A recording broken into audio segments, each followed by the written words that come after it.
So, what is your family's deepest, darkest secret? Not safe for work. Story 1. My father was the most caring man. He loved his family. One day, when I was 6 years old, I came home with bleeding cuts on my legs from the babysitter's beating. With no warning, he jumps in his car headed to the babysitter's house. My mom had no car, so me and her catch a bus to the babysitter's house. By the time we got there, the police were there. The husband was in an ambulance, and some of the living room furniture was thrown out the window. My father had kicked in the front door and beat up the husband. He couldn't get to the wife because she locked herself in a room. So he started throwing furniture out the window. If he would have got to her, he would have killed her. Never knew my father could get so angry. He only spent 2 nights in jail because all the police understood. The mother was charged with child abuse. I still have the scars. Story 2. My paternal grandfather had a girlfriend on the side the entire time I knew him. When my grandmother died, he married her and completely disregarded us until right before he died. It was a life-changing lesson on how people you truly think you know have secrets. Story 3. My grandpa's brother got a woman pregnant in Vietnam while married in the States with a kid. Over the years, none of us liked his wife because she was always so mean to him. Anyways, he dies, and there's this half-Vietnamese woman at his funeral, and it's his daughter he sponsored to immigrate to America. She lived in California and was an RN. Turns out he took care of her while living 1,000 miles apart. Nobody knew because his wife made sure it remained a family secret, and she made sure he never divorced her. Wild story from the cemetery. Story 4. My grandpa committed suicide because he was going to be unable to move. My grandma assisted him at home, giving him medication. We aren't allowed to speak of this since my grandma is deeply Catholic and considers suicide as a sin. Also, she doesn't know that I know. Only my father knows that I know. My grandma, father, and uncle were the only witnesses. Story 5. My great-great-grandmother and her sister killed their neighbor in 1916 because he assaulted my great-grandmother. The man was known around town as a predator, and there was never an investigation. The sheriff's deputies just took his body away, and the town buried it in an unmarked grave. Story 6. My great-great-grandfather was an asshole. One day he got into a fight with his wife and took a shotgun, shot his wife and first daughter in the head before doing the same to himself. His second daughter, my great-grandmother, watched the whole thing happen. She was a wonderful woman, but I can't imagine what it'd be like to watch that happen. Story 7. Not really a secret, but my grandfather never talked about it until he was 80 years old and was crying and shaking while telling us the story. But he insisted on telling us so we would know. He was living in a small village in France in a rural family. It was very quiet, in the middle of nowhere, but in a winter day of 1943, armed German Nazis came into the village early in the morning and gathered every single inhabitant and aligned them in front of a wall at sunrise. My grandpa was 6 years old at the time and was put in front of the wall too with his family. The Nazis suspected the villagers to hide resistance in the houses,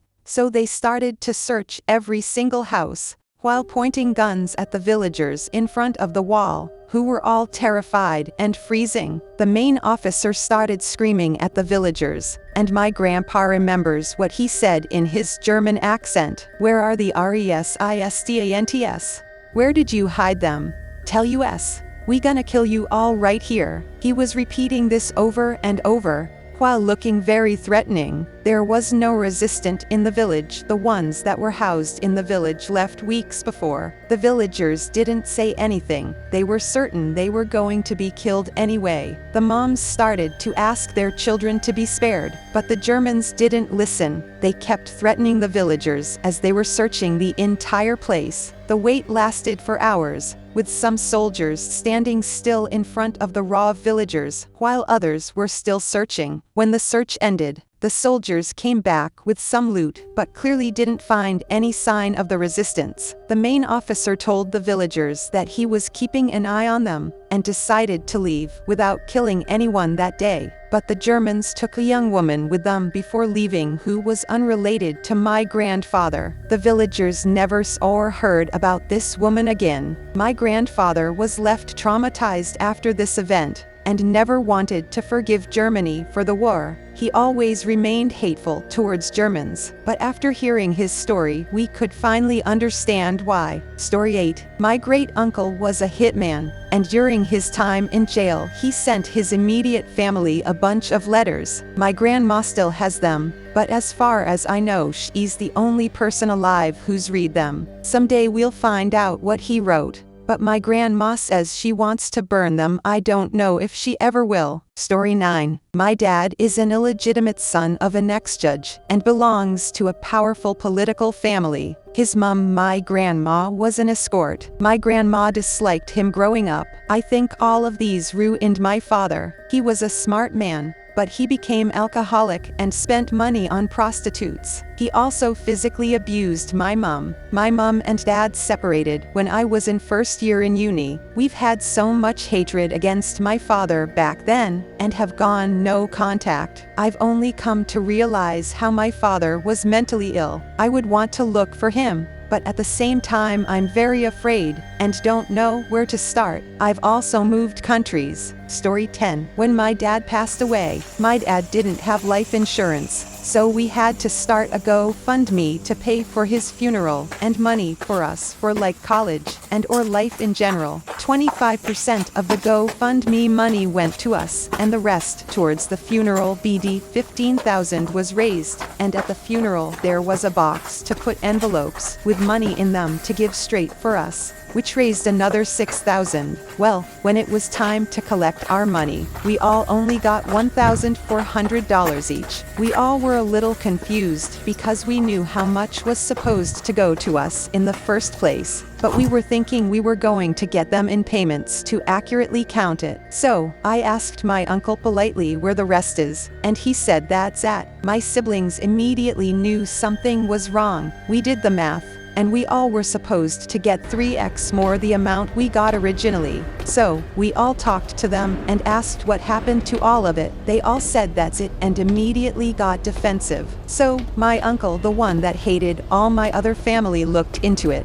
My family took $8,000 from the GoFundMe and another $4,000 from the envelopes. We saw all the transactions and wire transfers from all the accounts and the bills. When we confronted them and showed the evidence, they said it was our uncle that helped us figure out who it was. The only reason why I knew it wasn't him was because he didn't have access to the GoFundMe account. Only they did. My dad passed away 5.5 years ago, and they still haven't admitted it. And all my siblings cut them off, and they blame us. So now I don't have really any family, and don't celebrate holidays. Story 11. My ex-husband's grandmother disappeared in the 70s. Her head was found several years later. It remains unsolved. My ex-husband, a few others, and I believe it was his grandpa who was a struggling alcoholic, and just an awful person. No one in his family speaks of it. I only found out due to a friend of a friend knowing his grandma. He found out when he was 16 after a newspaper published a short article on the case. His parents flipped and made the newspaper retract it. Small towns can hold a lot of secrets. Story 12. My paternal grandfather was an abusive alcoholic who no one liked. They found him dead in his truck at 42 under mysterious circumstances. He was buried, and no one cared to investigate. It's still a secret what happened to him that I'm sure my grandmother took to her grave.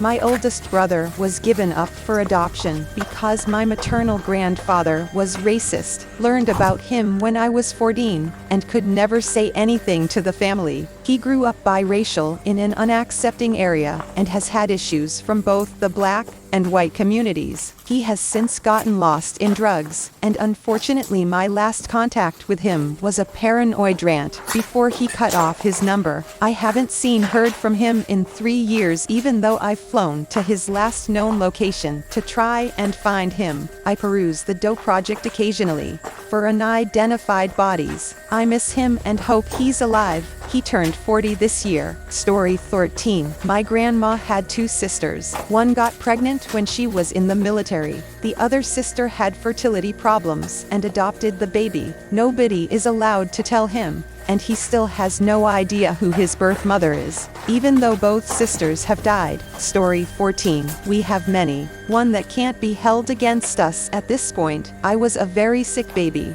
My dad worked 2 full-time jobs to get 2 separate insurance policies. Spent 22.5 months in a children's hospital type sick. So, when they released me, the doctor discharging told my parents he highly recommended a heart and respiratory monitor. Then only my pediatrician could prescribe it, or insurance wouldn't pay. We were super poor and had no way to finance it alone. So, when we went to see my pediatrician, he advised against it, stating that it wasn't necessary. Now, by this point, the doctor that had been caring for me in the hospital had been calling daily to check on me. She was adamant it was needed. My dad, until we got one, had been lying awake at night with me on his chest to monitor my breathing, more than once having to do a sternum rub to restart my breathing. So, Dad goes back to visit the doctor with just me. Now the story goes, he asked the nurse to step out, and immediately slams the door and locks it, picks this doctor up by the throat, and as calm and cold as could be said, "My son needs this. You're the only thing stopping that. If he dies because he didn't have it,